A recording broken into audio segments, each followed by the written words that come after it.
You ask Tiger to calculate. This deals with linear inequalities with one unknown.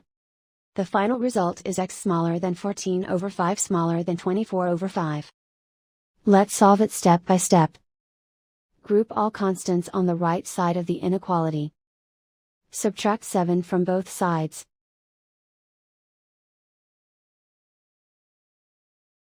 Simplify the arithmetic.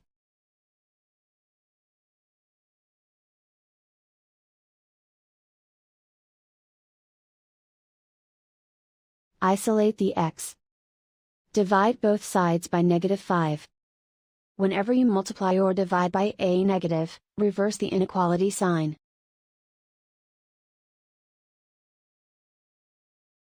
Cancel out the negatives.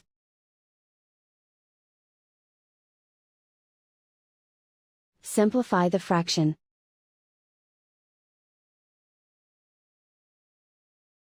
Cancel out the negatives.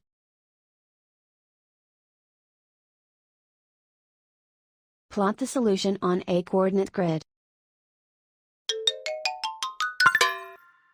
And so the final result is x smaller than 14 over 5 smaller than 24 over 5.